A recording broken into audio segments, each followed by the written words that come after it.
me it's pointing toward. I'm not worried, I'll follow reward. You pop my head open like a gun. And pop his head open like a gun.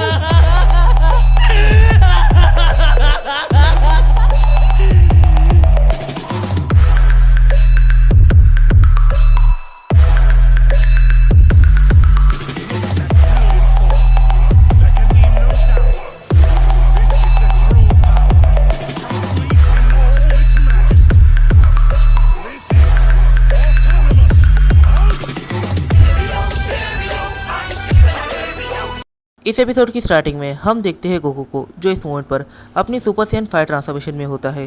Super Saiyan 5 transformation में उसके आने के पीछे काफ़ी बार reason आता है और उसकी एक ऐसी ट्रेनिंग जो काफ़ी हद तक सीक्रेट है। हम उसके बारे में आगे बात करेंगे। इस मोड पर गोकू की पावर्स सैयन एम्परर से काफ़ी ज़्यादा बढ़ चुकी है।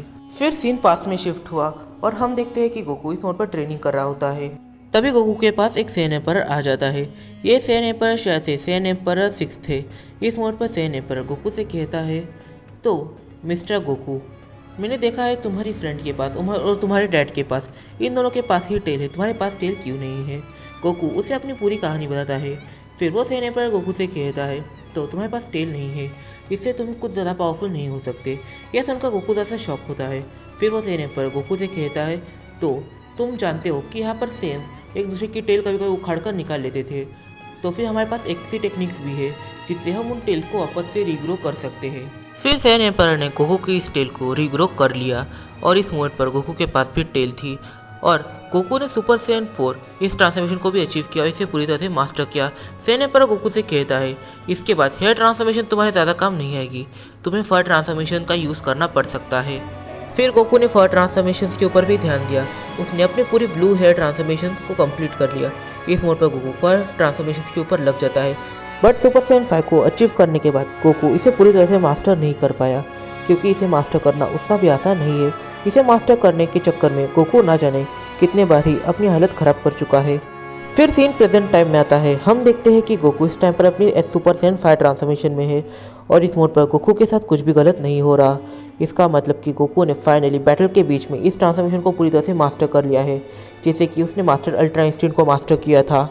इस मोड पर सैयन एम्परर गोकू के ऊपर अटैक करता है, पर गोकू उस अटैक को इजीली डॉज कर लेता है। गोकू और सैयन एम्परर इन दोनों के बीच पावर स्ट्रगल स्टार्ट हो जाता है, पर यहाँ पर गोकू डोमिनेट कर रहा था। उनकी इस बैटल की वजह से वहाँ का एनवायरनमेंट पूरा चेंज हो गया था। इस मोड पर गोकू और सैयन एम्परर ये दोनों ही आउटर स्पेस में बैटल भले ही कर रहे हो, पर उनका रिफ्लेक्शन सीधा बादलों पर गिर रहा था और ऐसा लग रहा था जैसे कि अभी वहाँ पर बिजलियाँ चमक रही है, पर पिंक कलर की। गोकू काफ़ी ज़्यादा लाइटली ट्रेनिंग कर रहा था।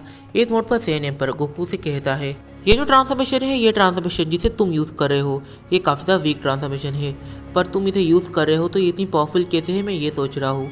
तुमने इसके साथ क्या किया है, मैं ये जानना चाहूँगा सन गोकू।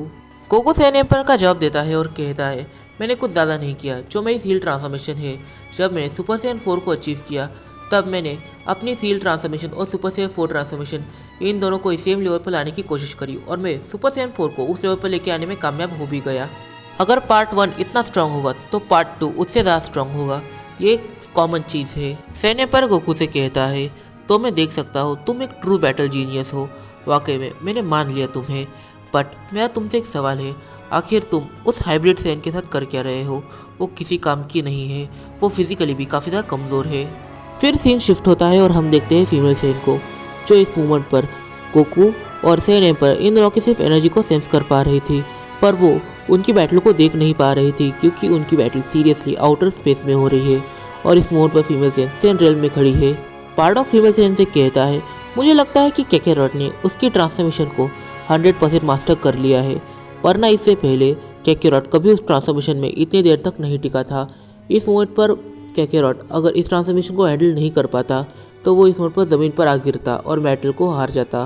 फिर हम देखते हैं गोकू को, जो इस मोड पर फ्रीजा की टेक्निक यूज़ कर रहा था, डेथ बीम। इस मोड पर गोकू उस टेक्निक को सैयन एम्परर के खिलाफ यूज़ करता है। सैयन एम्परर उन अटैक्स को डॉच नहीं कर पाता एंड सैयन एम्परर हार जाता है। फिर गोकू सैयन एम्परर को सेकेंड ही राउंड में हरा देता है और ये सील एक काफ़ी ज़्यादा अजीब कलर कॉम्बिनेशन के साथ होता है और ये भी इन 12 सील्स में काफ़ी इंपॉर्टेंट है। गोकू ने सैयन एम्परर को सेकेंड ही राउंड में हरा दिया था और इस वजह से सैयन एम्परर बेहोश हो गया था। इसी वजह से गोकू सेकेंड ही राउंड में जीत गया। इस मोड पर हम देखते हैं कि सैयन एम्परर को होश आ चुका है। वो देखता है कि इस मोड पर वो जिंदा है। फीमेल सैन एम्पायर के पास आती है और कहती है, मैंने अभी तक सैन एम्पायर्स को बिट्रे नहीं किया है। मेरा जन्म जिस काम के लिए हुआ है मैं वही काम कर रही हूँ। इस मोड पर तुम जिंदा हो और तुम्हारे पास सील भी नहीं है। इसका मतलब जानते हो ना, जो प्रेडिक्शंस थी वो प्रेडिक्शन सही हो रही है। गेस व्हाट, सन गोकू इस सैयन रेल्म से नहीं है, वो किसी अलग जगह से है। सैन एम्पायर फीमेल सैन की सारी बातें सुनता है। फिर सैन एम्पायर फीमेल सैन से पूछता है, तो इसका मतलब कि अब तक गोकू ने जिस भी सैन एम्पायर के साथ बैटल करी है उनमें से एक भी मारा नहीं गया होगा। फीमेल सैन जैसे ही हाँ में मुंडी घुमाती है वैसे ही सैन एम्पायर कहता है, इसका मतलब कि काफ़ी जल्द हम सभी आज़ाद होने वाले हैं।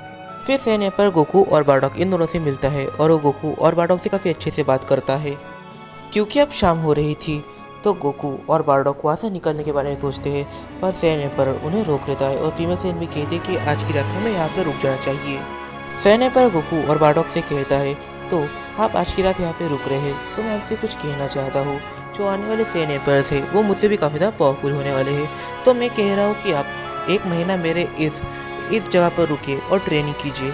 ट्रेनिंग के लिए आपको जितने भी इक्विपमेंट चाहिए होंगे आप मुझसे कह दीजिए, मैं उन सारे इक्विपमेंट्स को अरेंज कर दूंगा। फिर गोकू और बारडॉक दोनों ही इस बारे में ज़रा सोचते हैं और वो लोग इसका जवाब हमें देते हैं।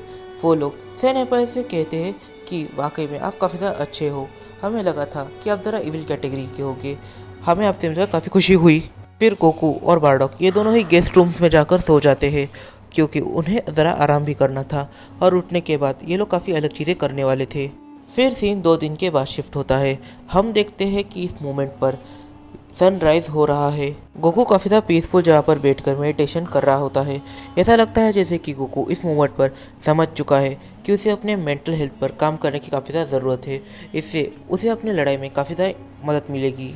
बारडॉक मेंटली बिल्कुल भी ट्रेन नहीं करता, बारडॉक से फिजिकली ट्रेन कर रहा होता है। पर एक दिन बारडॉक को एक सपना आता है। उस सपने में बारडॉक और गिने ये दोनों होते हैं और वो इवेंट होता है जिस इवेंट को हम सभी जानते हैं, प्लांट वेजिटा की डिस्ट्रक्शन। गिने और बारडॉक एक दूसरे से बात कर रहे होते हैं। मैं जानता हूँ ये वीडियो थोड़ा सा शॉर्ट था, पर इस वीडियो में काफ़ी सारे सवाल निकल के आते हैं, जैसे कि गोकू की ये जो सुपर सैयन 5 ट्रांसफॉर्मेशन है कितनी ज़्यादा पावरफुल है। इन सारे जो हम जानेंगे अपने आने वाले कुछ वीडियोज़ में। तब तक के लिए बाय बाय। वीडियो पसंद है तो वीडियो कर देना, शेयर कर देना, सब्सक्राइब और इस वीडियो को अपने फ्रेंड के साथ शेयर जरूर से कर लेना और एक अच्छा कमेंट करना मत भूलना। तो मिलते हैं अपनी अगली वीडियो में।